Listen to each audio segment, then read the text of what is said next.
Coming up, we're back in the hunt as we take a deep dive into Predator's Badlands. Stay tuned. I could help you.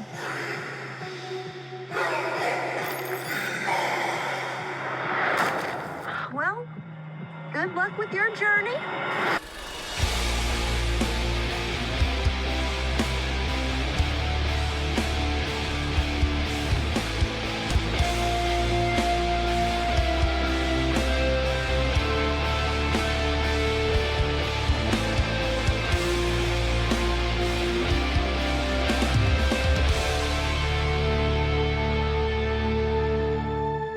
Welcome to the Morgue, where we dissect the latest and greatest in the world of entertainment. I am your host, Arturo Padilla, and with me always is Mr. Nick Valdez. Before we get started, folks, do not forget to subscribe down below. Hit the thumbs up. We'd highly appreciate it. But, folks, we got a good one for you today. Tex, what is up, my man? What's up? Talk to me. Howdy, everybody. Howdy, Arturo. Predator Badlands. This is the third film in Dan Trachtenberg's, I wouldn't say trilogy, but it kind of feels like a trilogy now because he kicked it off with Prey on Hulu, then followed it up with Predator Killer of Killers earlier this year.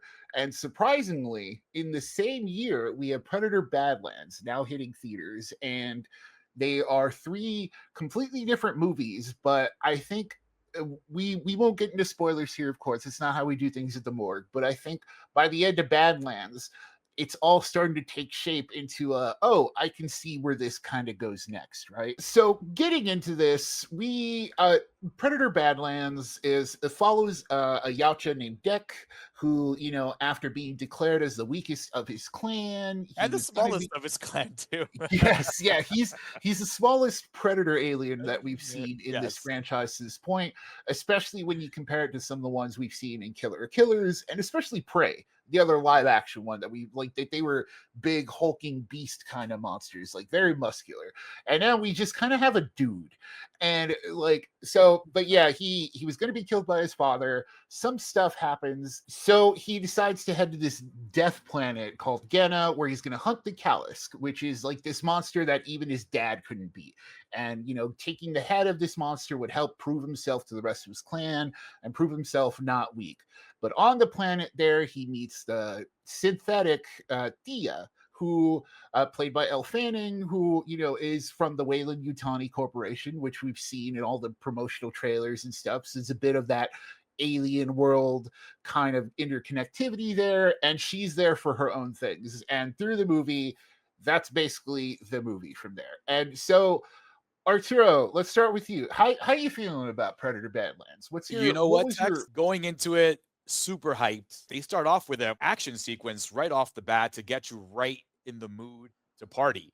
They give you the tone. They give you exactly what you're going to be dealing with, which is actual practical makeup. Obviously, some CG is used on the face for effects and stuff like that, but it's really people in suits, whether they're practical suits or whether they're, green dotted like the Hulk. But either way, there were people here doing the work, and it looks really awesome. And I love the fact that they were like, here you go, guys. This is what you're going to expect for the next 90 some odd minutes. Actually, a little longer than that. That was my only gripe about this one. It was just a little longer than I wanted it to be, especially in the middle, but they made up for it with tons of action that I cannot wait to get into. How about you, Tex? How'd you feel about it?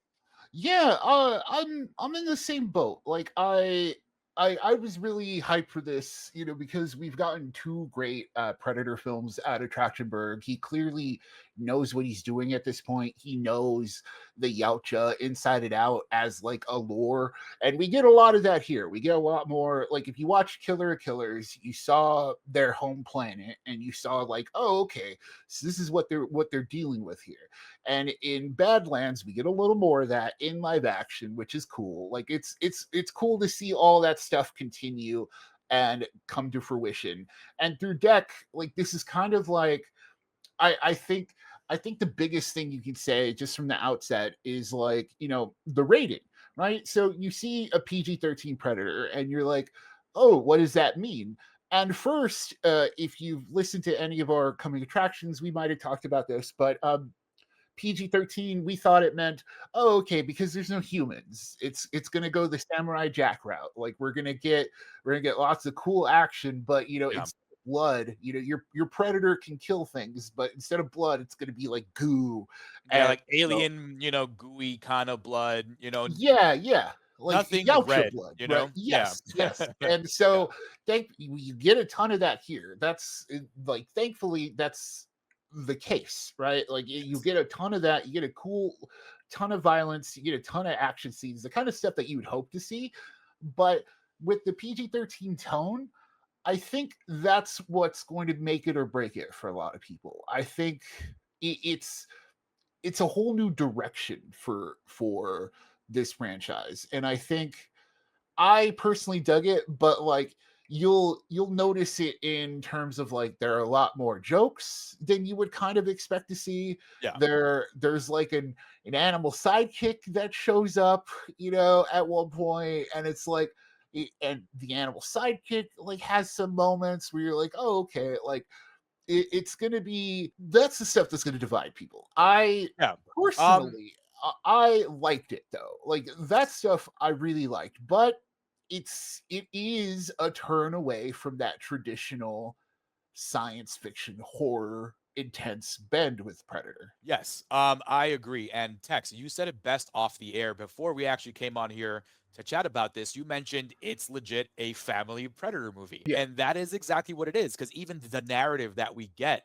here unfolds like a family movie, And there's nothing wrong with that because they made it work. You don't get the excessive gore and violence that you've gotten in the past from the Predators. But again, they make it work. And because we're dealing with like different kinds of creatures and alien creatures, a bunch of alien life forms, you get away with a lot of stuff that you can't do if you're on Earth and you have a PG-13. So setting it off of Earth in the Yautja homeworld and then in this other homeworld, Genna, the Death Planet, they did a great job of just immersing the audience in these environments, these alien environments, like visually alien worlds too, that they did a great Yeah. job of just unfolding in front of our eyes, especially that death world, man. There was so much danger and so many Yeah. like crazy things that could have just hurt you. It made it really fun to get into.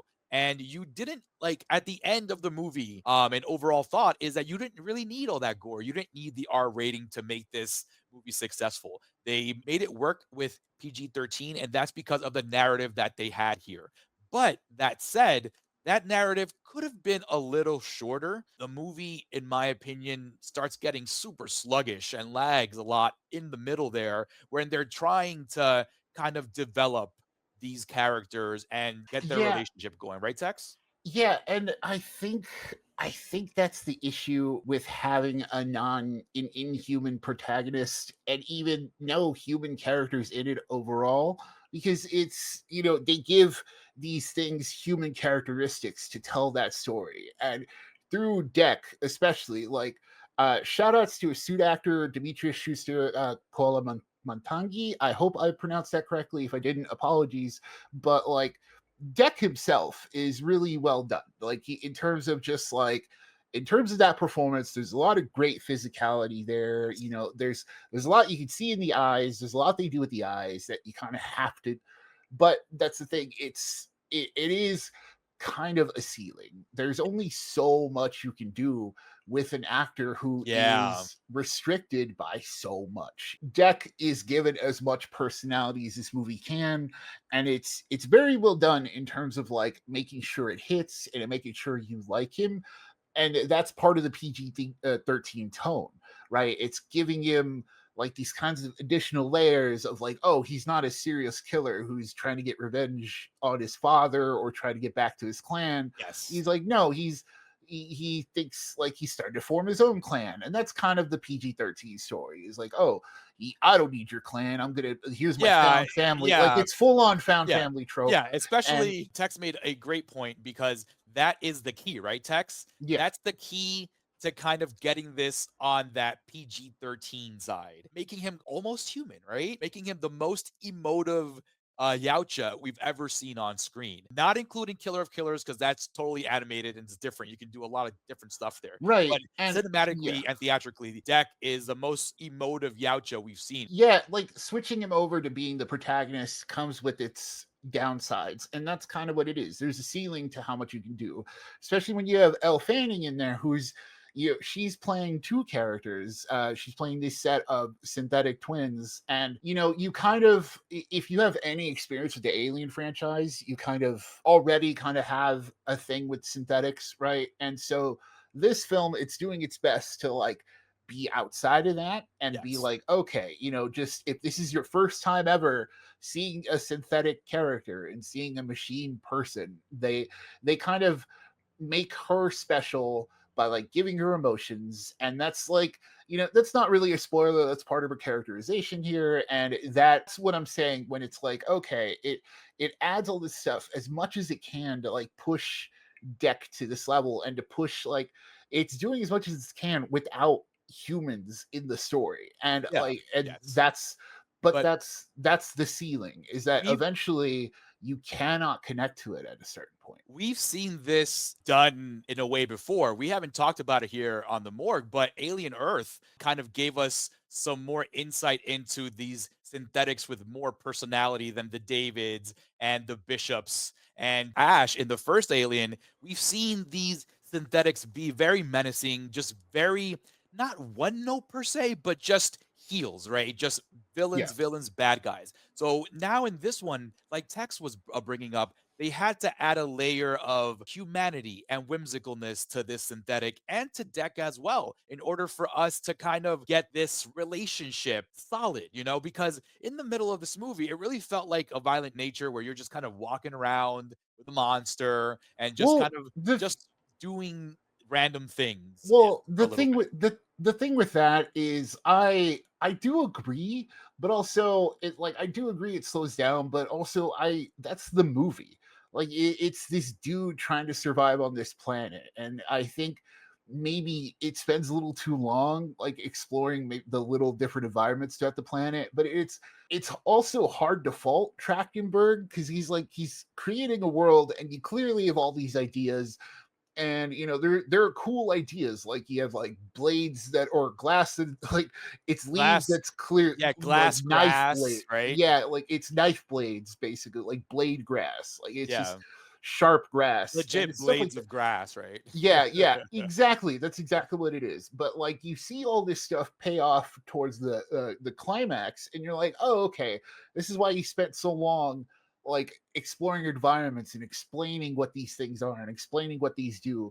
In that sense, in retrospect, it makes sense. But also, That's yes, like fine, but it's it, still it very like prolonged, yes, you that's the know? thing, it's still meaty, and that's Yeah. the part where it's like, okay, this is the make or break part. And Yeah, he could yeah, have accomplished all that stuff. What you're saying is all true. Like, because obviously we're in an alien world. We have to understand what everything does in order for it to kind of work and connect at the end, which it all does, which is actually like awesome connective tissue by Trachtenberg because everything you see gets used all throughout the movie. yeah, So yeah. that's a And great so point it that you bring pays, up.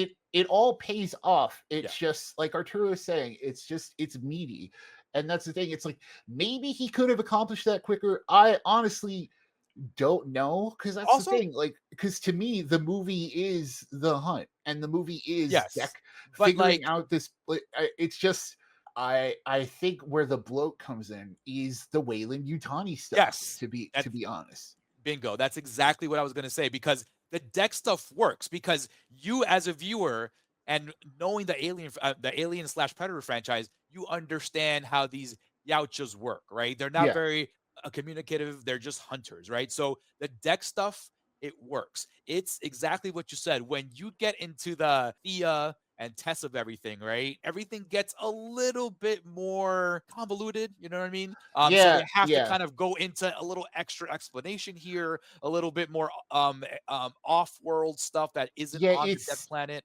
it's the world building that ultimately kind of weighs this down. And I think that's the unfortunate part, because when you look at Prey, you look at Killer of Killers, and you're like, wow, okay, so it managed to keep building on the lore and the world, but it was much tighter when you compare it to this one. And I think by bringing in the Alien franchise element, that's ultimately what brings this down. But Yes.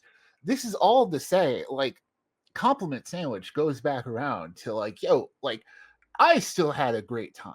That's the thing. Yes. Is like, even though that middle section is meaty, to be honest, I was feeling it. Like, I was in it. Like, I was in it. Like, almost, like, basically like 95% in, especially when you get to the third act and it all pays off. That's the thing. I think it's just there's a lot to ask of you. I think as a viewer, and especially like as a theatrical film, I hate to say this, Arturo, because it looked good. And when you get the Genna environments right, it's like, yo, like, there's some shots where you're like, yo, that's great. You're Yeah. like, because I think what was it when Deck was like, they were just walking like on the side of a mountain, like it was one of those establishing environment shots or Yeah. whatever I think they're called. But he's like, there's one where and it's just you see the whole landscape of the planet, and it's like, yo, Yeah, that's dude, like, cool you saw this stuff. big, like, slug worm huge thing just moving Yeah, around eating stuff. So, yeah, that's exactly what I mentioned earlier. Like, you see all the obstacles in the way of yeah, Deck, right? And that's not even, like, getting to the unkillable monster, right? yeah, The yeah, one he actually went to go for. He has to deal with all these things, and just it happens immediately too. That's why I also can't fault it myself for being a little slow in the middle, because they do know it's like, hey, like, they drop you into action in the beginning of the movie when Deck and his brother have a fight. Right, they yeah, drop you into action when Deck gets to the Death Planet almost immediately, when he has to face all these crazy, like, just like weird alien creatures, and then they throw you back into the action in there's a lot of action in the third act. yeah. So that's Like why, like, it he does slow meets down. he meets Elle Fanning like Yes. immediately. Like, as Yes. soon as he comes to the planet, it's maybe like 5 minutes, and then they cross paths, and Yeah, it's but like, yo, it's very also, efficient. But then that's why I think the second part slows down, right? Because it's like, yo, you have such a speedy beginning and such a speedy finale that, like, when you're actually in the adventure part, it's like, oh, okay, you right? know what it is too, also, like, the Killer of Killers also spoiled us, because that was like action upon action upon action. Yeah, Yeah, within a so within a story that all loop together yeah. into a much better Yeah, climax. And exactly. that's the thing. Like, I think I it sucks because it's like, yo, you can't really compare an animated film to a live action one. It's just like it's unfair, right? Yeah. In terms of what you can do in either or. An animated film is just gonna have much bigger scope. You would Yes. think the opposite. Oh, live action, it's all real, and like you see the Yautja homeworld in live action, and you're like, cool. But then you remember what you saw in Killer Killers, and they were able to get away with, like, oh, showing a million ships, right, and showing like all the Yautja Showing, like, tribes. a whole, like, coliseum pretty much, of Yeah, but Yautjas, you know? in Badlands, the live action version, it's like, oh, okay, that's a soundstage, and it's like, Yeah. they were able to get as much as they could, but it's a vast empty planet Yeah. outside of this tribe, right? And it's like, Yeah. okay, but it's unfair. But you also kind of have to, like, I do feel like if we get a continuation of this, it's probably going to be animated. Like, Deck at the end of this movie is kind of like, okay, you have a Yautja protagonist, and now what's Deck at the end of this movie, and the setup there is going to be like, oh, okay, it's going to follow up into another animated movie where we can get the Killer of Killers Yeah. cast plus Yeah. Prey plus Agreed. Dutch, who's already been confirmed I in think you're that absolutely right, cool Tex. post credits update where it's like you see Arnold Schwarzenegger's character, you see Danny Glover, and it's like the only way you can bring that all back is through like another animated film. So I think in that sense, it all works, but it kind of the back of your mind, Arturo, is like, oh, you get why this one was streaming at first, right? I hate to say that. I hate Yeah. to point it out, but yeah. Dude, yeah. Honestly, you hit it right on the head with that, because I also agree. Off air, we both agree that this felt like a cartoon, and Yeah. like, I think it would have been more successful, like an animated Killer of Killers, in terms of more successful in terms of getting more done. You know what I mean? But all that said, back to Elle Fanning real quick. We meet her almost immediately, and I think that was the proper thing to do, because they do this fun thing where she becomes a universal translator, right? Right. Where where Deck understands her, but she's speaking English, and she doesn't have to spend the whole movie speaking Yautja, which is very helpful because trust me, that's a very Yeah, rough they alien they explain it language. So, away. They explain it away by like saying, "Okay, but she's like, I'm speaking your language, but whatever you're hearing is like your language." But yeah, it's a it's like, Yautja. Yeah, but the way yeah, I forget the line specifically, but the way she says it, it's like, oh, okay, it makes sense why we're hearing her speak English because she's like, whatever I'm speaking, you're hearing the language you understand is basically yeah, what she said, and yeah. it's like, oh, It's that's such a sci-fi. cool That's fine. yeah, it's such a cool sci-fi explanation. Yeah. Like so easy It to be makes like, oh, sense okay, because yeah, it removes that difficulty and that language barrier there because in the beginning of the movie it is all in Yautja. yeah, So yeah. yeah, we And that get helps her. it be a movie script, Yes, and it's like, yeah, exactly. like, and that's the thing. It's like, you can boil it down to like its different core elements and stuff and be like, oh, okay, like if this were a human, he's just like an indigenous warrior going to a strange place and taking down a monster. And that's kind of like what the core of this is, and on the way there he meets a kid, and the kid is like kind of wacky, and Yeah. it's like he meets a person who he would never work with before, but he's like now they're working together, and it's like it it feels very like familiar, and I think that's where the meatiness part of it comes into Arturo. It's like where it starts getting through these familiar elements to like really, it does the work, right? To like really make you be like, okay, we have a Yautja protagonist. It does all this work, and it's cool, man. But like Yeah, that's listen, where it's the sticking part, right? we said it. It's very ambitious, right? It was a Yeah, very ambitious idea, very ambitious concept, and it's awesome we got it in theaters, honestly, because yeah. I was able to see Support. it I in mean, IMAX. support Predator in theaters. Yeah, It same looked with. great in IMAX. I do understand that this was initially a streaming vehicle, but I think because of the scope of the action sequences, it deserved that big screen. But like Tex mentioned before, if we do continue this story at any point in time, which I hope they do, I do hope it is in the animated sense because Yeah, Killer Killers just worked. It just made complete sense to make it like that because you can do all these crazy alien worlds, yeah. and you don't It's have kind to of bring like, in, Danny Glover and Schwarzenegger and I can work with all these old actors, you know what I mean? yeah. Have their It, voices and you're good, dude. it's kind of funny too in that sense where it's like, oh, Predator just works way more in animated form, just like Predator always worked better in comics. You know what I mean? Where it's like, oh, it just, the idea just like, and this is why like maybe post Predator 2, like I would still argue that Predator 2 works because it's like, oh, it's the Jason Manhattan thing, right? The Of like, oh, concrete jungle, baby. yeah, it's like, oh, That's okay, that's always my thing. It's like you have the jungle in part 1, you have the concrete jungle in part 2. That's yeah. it. And I think that's what ultimately why Predator 2 still works. Like I will vouch for it.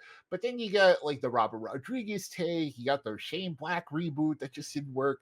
And Prey did work because it Yes. was like, oh, a return to that formula. But Killer of Killers was like, oh, this should have all been animated from the start. And now it's like, okay, now we're getting somewhere. Now we're cooking with gas. We get Badlands. Super fun. I think for as much as I've been complaining about stuff, Arturo, I think we can both agree with that, right? Where it's just like, yo, I had Yes. a lot of I had fun. a lot of fun, dude. I had a lot of fun. I had my Halloween candy with me. I had my nachos, and I was just having a lot of fun. That's the benefit of actually seeing this in theater because of that Yeah, cinematic environment.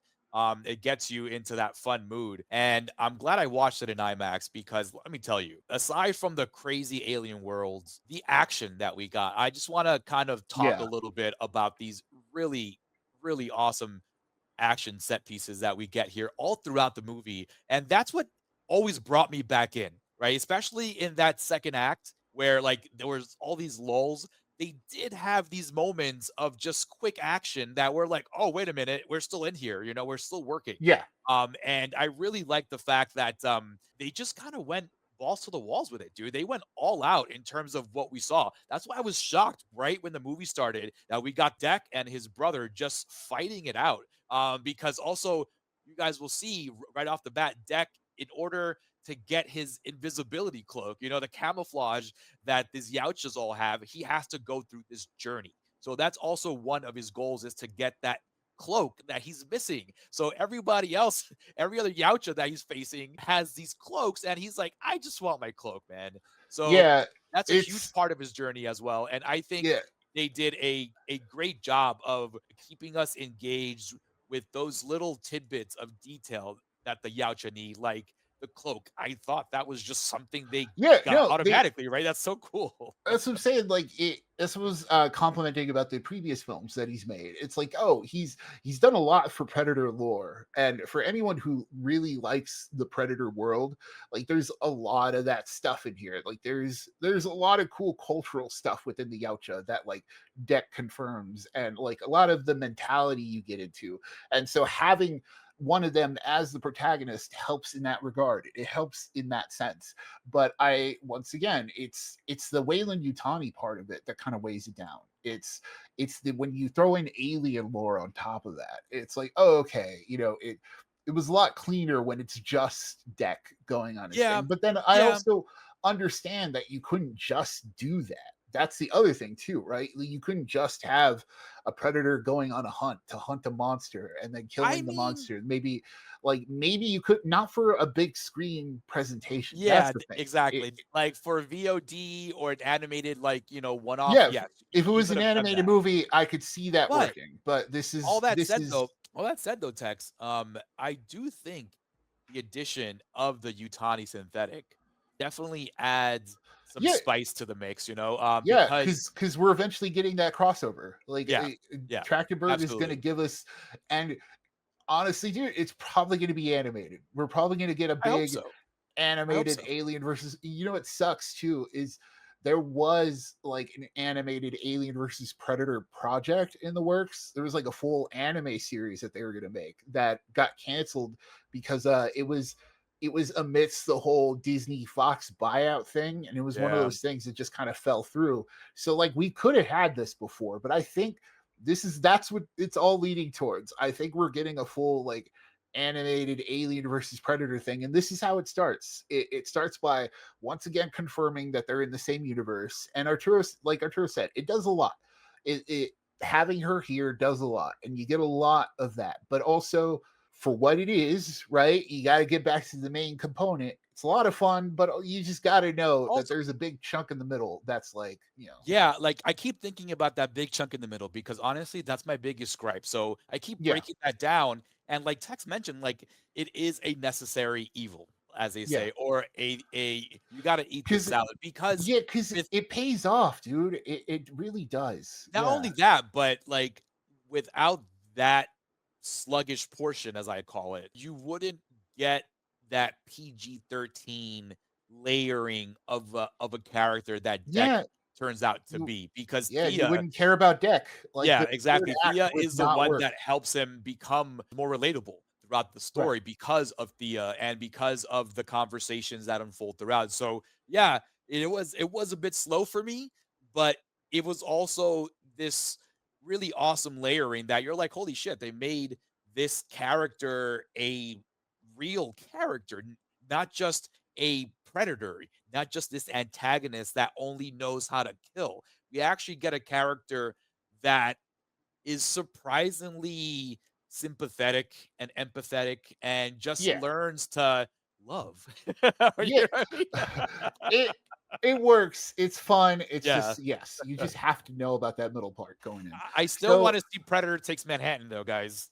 yeah, Let's well, get that it was done. part two. That was part two. Like that's the whole thing. This is No, why that it's was like, Los oh, okay. Angeles. That was Los Angeles. That was the West Coast. We need them in the East Coast, baby. Yeah, but once you throw them in a city, Yeah, you've yeah. done the city already, right? And I know. that's the thing. It's like once it.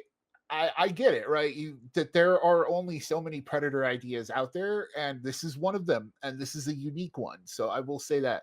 So wrapping my end of the thing up. So this is how we do at the Morgue, Arturo, right? Like so. We have our scale of pay for it. which is go out to the theater immediately, go see it. Like, you don't wait, or eventually when it's on VOD, pay the VOD rental fee or pay the, or even buy it. Like, that's the highest thing we can on our list here. Wait for it is the, oh, okay, well, you don't really have to rush out to see it in theaters. You can wait for it to hit streaming or where it's more convenient for you to watch it. You're not missing too much, but you'll want to see it eventually. And stay away from it. Self-explanatory. It's the just, you're fine, just not even bothering to watch it. So what say you, Arturo? Pay for it, wait for it, or stay away from Darn. it? There is a nature of VOD-ness to this because I just felt that Killer of Killers, in my opinion, is a better overall movie. But the awesome action, the awesome character of Deck and his adventure, all the monster stuff, the cool Predator Yautja battles that we get to see here, I'm gonna have to say pay for it. And I really think fans of this franchise will need to go out and see this in theaters, though, Tex, because once you've seen Killer of Killers, right, on TV, you're like, damn, I got to see more of this on the big screen, right? And this is exactly what you get. This kind of satiates that hunger to see more Yautja action and more grandiose, epic action than what we can get on our TVs. And I think this accomplishes that for those fans. So I think it's a big pay for it for fans of Predator and the Alien franchise, because sooner or later, folks, we're gonna get this beautiful melting pot of this universe. So Tex, what say you, buddy? Let's see. I will agree. I will say pay for it. Like, for all the reasons you mentioned, like, I think it's just it is a lot of fun, and even that middle Fun, yeah. section, like, I know you have issues with it, and I do too. Like, you do feel the length, but at the same time, I don't know. Like, in retrospect, is once you get to that finale, it's like, oh, okay, and it's like It's we like, don't. oh, this is Yeah, why I had to yeah, sit. I don't want to spoil Yeah. things here, but it's like Yeah, it's super cool and it's worth the price of admission. agreed. Like, I think that third act is dope, and by that point, hopefully you're feeling Deck. Hopefully the movie has done its job. I argue it did. I Yeah, argue agreed. it did. It did do the job of making you care for him about as a character and making you care for, uh, maybe Thea's a little bit up in the air about whether or not you like her or not, but like Deck, in terms of what it's set out to do, I do think it works. And I do think, just as a Predator movie, it's in theaters. Go see it just like you would Alien, just like how you saw Alien Romulus. Just go support it in theaters. These are our tentpole franchises that without them, I like, what are we doing here? If you don't support the big ones, right? If you don't support the icons in Yeah. theaters, and if it were a bad movie, I'd be like, oh, stay away from it. Or if it were weaker, I'd Trust say me, we stay tell away from it. you. We would tell Yeah, you. We would be very honest with you. But again, I think but after two straight to Hulu releases, this third one does kind of echo that in terms of like, but honestly, maybe that's a personal thing on our end too, right? Of like, yeah, but also because we've seen so many versions of this, right? yes, Where it's like, but I think that if you thoroughly enjoyed Prey and you thoroughly enjoyed Killer of Killers, you will get your butts into one of these seats this weekend. I guarantee it, because you will have a yeah, good time. And this journey of since Prey that we've been getting, like all this awesome stuff, it pays off here. It all pays off. I think Dan Trachtenberg is set to become something special here. I don't know how much more of these he has in him. right, If it were up to me, be like, yo, you just do that. That's it. Just that's your career. Just do that. yeah, Because like, man, you're doing a great job of just resurrecting this franchise from the 80s that is near and dear to a lot of people's hearts. And on top of that, he's doing it like way better than I ever expected it to. You know what I mean? It all makes sense. He's making yeah, it make sense. It just works, Tex. It just works.